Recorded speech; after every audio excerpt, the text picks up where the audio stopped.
네, 안녕하세요. 세계금융연구원 조영욱 센터장입니다. 마지막 제 유튜브 촬영일이 지난 12월 17일이었던 것 같은데, 정확히 그때부터 이제 코스피가 본격적으로 지금 어떻게 보면 1차, 2차, 3차 랠리까지 나왔는데, 작년 한 해 5월부터 7월까지가 어떻게 보면 첫 번째 이제 신정부 정권이 들어서면서 증시 부양에 대한 의지가 강력해졌고, 그에 대한 모멘텀들이 유입되면서 작년 한 해 5월부터 7월까지 1차 상승이 있었고, 그리고 나서 이제 9월부터 10월, 10월까지 한 두 달여간 아주 짧게 메모리 슈퍼사이클에 대한 기대감들이 확 유입이 되면서 2차 상승이 있었고, 그리고 나서 이제 12월 말부터 어떻게 보면 지금 1월, 이제 1월 시작한 지 거래일이 몇 거래일 되지 않았는데 3차 랠리가 본격화되고 있습니다. 근데 저희가 지금 돌아와서 생각을 해보면 이때 첫 번째 랠리 6월부터 7월 같은 경우는 물론 삼성전자와 하이닉스가 어느 정도 키 맞추기로 지수를 끌어올리는 역할을 담당을 했었지만 막 시장에서 엄청난 주목을 받았던 시기는 아니거든요. 이 당시 때 잘 떠올려 보면 주목받았었던 업종들은 뭐 너무나도 많았습니다. 대표적으로 조선, 방산, 원전, 이러한 대표적인 종목들이 많이 좀 있었고, 실제로 업종들이 많이 있었고, 그들이 순환매가 돌면서, 그리고 그 밖에도 금융 업종들, 저 PBR 업종들이 다양하게 좀 선순환 구조를 보이면서 5월부터 7월까지 아주 좋은 흐름들을 보여왔었고, 그리고 나서 좀 기간 조정이 있고 나서 9월부터 10월까지 어떻게 보면 이때의 랠리의 축을 담당했었던 거는 딱 두 개였죠. 삼성전자와 하이닉스, 그리고 조선업종, 하나오션과 HD 현대중공업 같은 종목들. 미국 관세 관련한 막바지 협의 관련해서 이슈몰이를 하다 보니까 조선업종들이 또 강력한 랠리를 보여줬고, 그리고 나서 이제 좀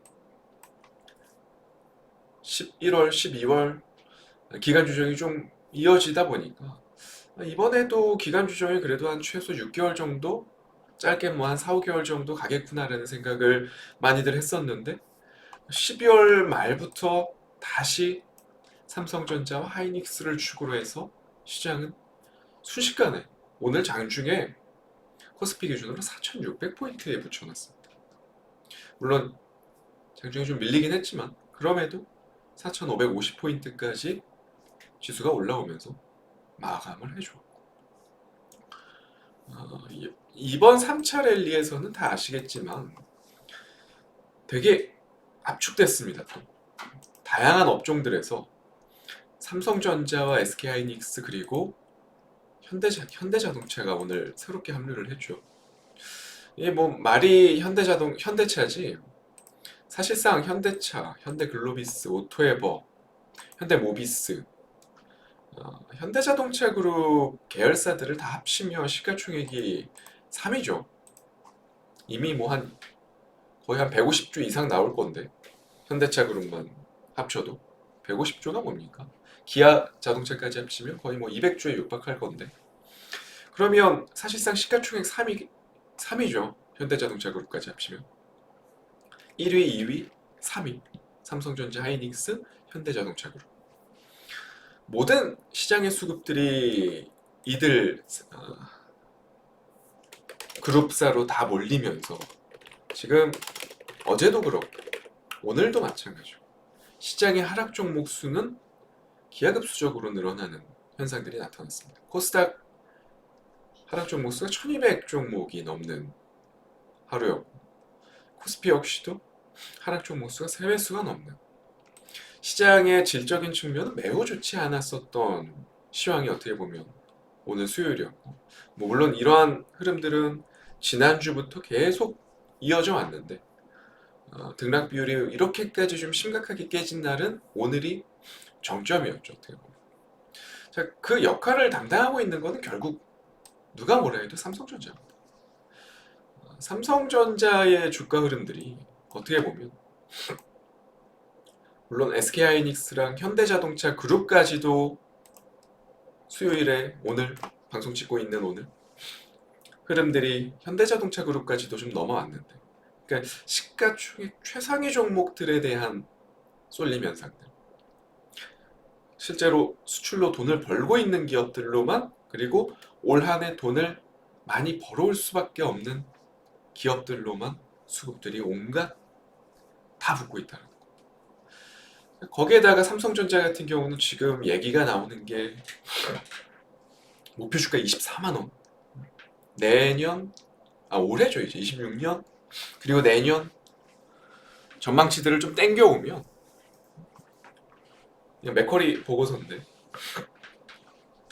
목표 주가를 24만 원까지 상향 조정해도 된다. 멀티플을 충분히 5년간의 평균 에버리지를 반영을 해보면 24만 원까지도 가능하다 라는 보고서입니다. 지금 삼성전자의 주가가 14만 원이니까요. 대략 지금 시가총액이 800조, 830조거든요. 그러면 24만 원을 간다라는 가정하에 시가총액이 1,400조에서 1,500조까지도 근접을 하죠. 과연 기대를 해도 될 만한 목표 주가인지, 숫자와 구조만 놓고 봤을 때 시가총액, 전제 조건이 붙는 게 올 한해 2026년도 올 한해 영업이익 추정치가 대략 120에서 130조예요. 밴드가. 이 영업이익 추정치는요, 기본적으로 메모리 슈퍼사이클에 대한 정점이 반영되어 있는 거고, AI 서버, 그 밖에 HBM에 대한 수요 역시도 본격적으로 좀 반영되고 있는 시기고, 올 한해 가장 좋은 환경을 어떻게 보면 깔아놓고 추정치를 잡고 있는 거죠. 지금 어떻게 보면 올해 그리고 내년까지도 26년, 27년까지. 그러다 보니까 올해는 120조를 잡고 있는 거고, 메모리 사업부에서만 대략 한 90조 정도, 나머지가 이제 뭐 세트 사업부라든지 비메모리, 파운드리 쪽, 이 정도에서 조금 한 20조 정도 잡고 있는 거 같고, 대략적으로. HBM, DDR5, 낸드, 업황의 정점이죠. 어떻게 보면 삼성 역사상 최대의 구간이에요. 지금 올 한 해가. 내년 역시도 이 사이클은 이어질 것이다라는 가정이 붙고 있는 상황이고, 그러한 가정을 토대로 맥쿼리가 보고서를 낸 게 24만 원이라는 거예요. 절대 지금 현재의 밸류에이션을 놓고 적정 주가가 24만 원이다 라고 잡은 게 아니고, 솔직히 말하면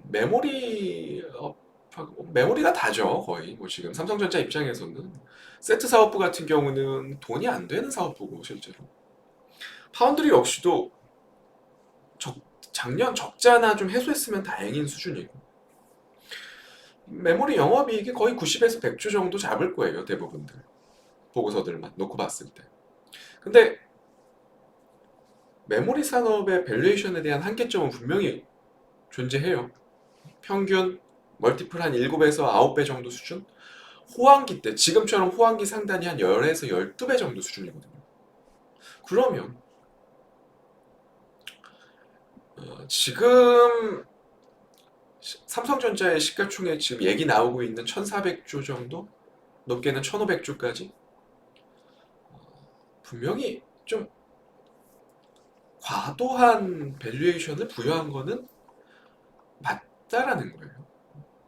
이게 가능한 시나리오가 펼쳐지려면, 시가총액이 1,400조, 1,500조에 근접하려면, 그러니까 여기서 14만 원이 아니고 현재 주가 진짜 올 한해 24만 원까지 목표 주가를 잡을 수 있을 가정을 부여한다면, 메모리 슈퍼사이클이 일회성이 아니어야 한다는 전제가 붙습니다.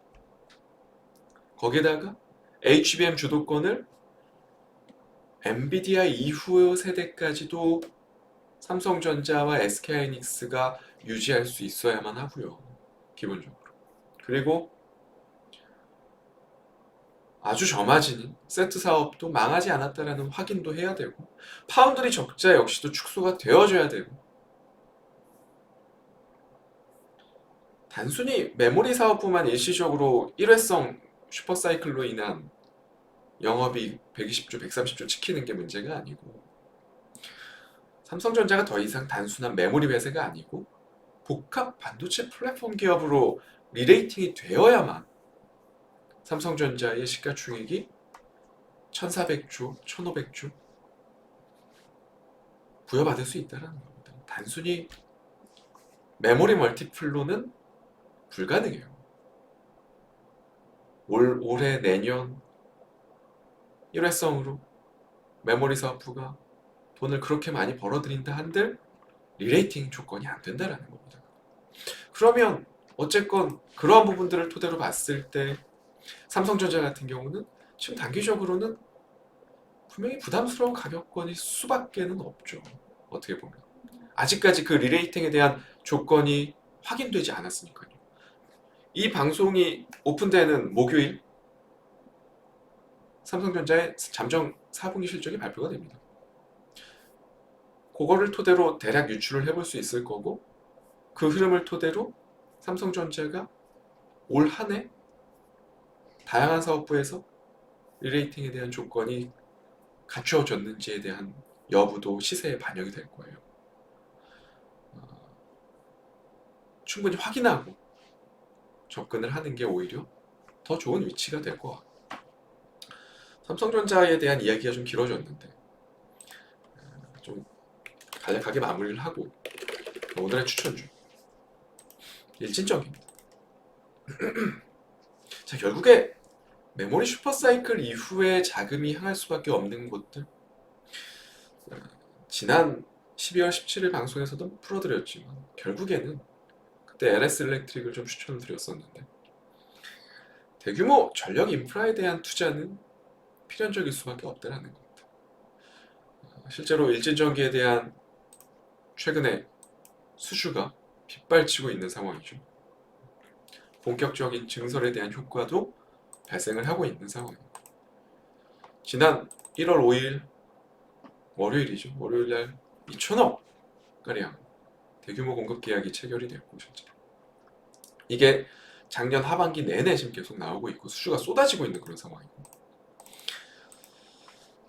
AI 데이터 센터에 대한 증설은 결국 전력 사용량에 대한 폭증을 의미하는 거고, 그 말은 즉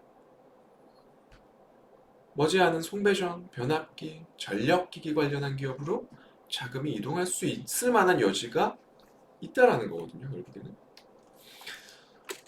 삼성전자의 메모리 슈퍼사이클과 어떻게 보면 원칙적으로 동일한 궤를 할 수밖에 없죠. 거기에 더해서 어떻게 보면 맏형격 노릇인 HD 현대일렉트릭이 좀 쉬어가고 있고, LS 일렉트릭도 마찬가지로 생각보다 막 좋은 흐름을 보여주진 못하고 있는 그런 상황에서 최근에 일진전기가 보여주고 있는 이러한 수주 잔고들, 그리고 계속 이어지고 있는 신규 수주들, 앞으로 일진전기의 밸류에이션 측면에 있어서 놓고 봤을 때 약간 후발주격이라는 평가를 많이 받아왔었는데, 단순한 밸류에이션으로 접근을 하자면 사실 국내의 전력 인프라 업종 내에서는 가장 밸류에이션 측면에서 저평가되어 있는 종목 중에 하나거든요.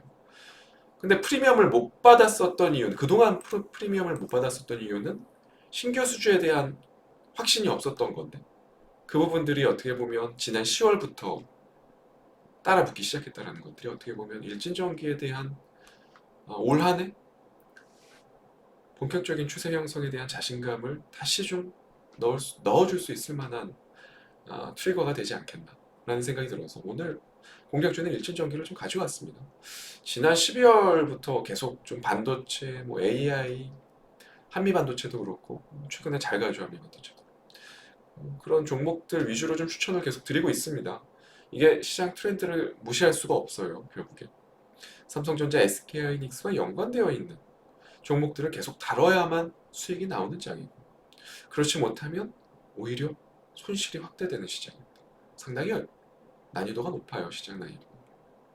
잘 참고하셔서 유튜브 종목들 활용하시면 좋을 것 같습니다. 저는 다음 주 이 시간에 또 좋은 종목 가지고 찾아뵙도록 하겠습니다. 감사합니다.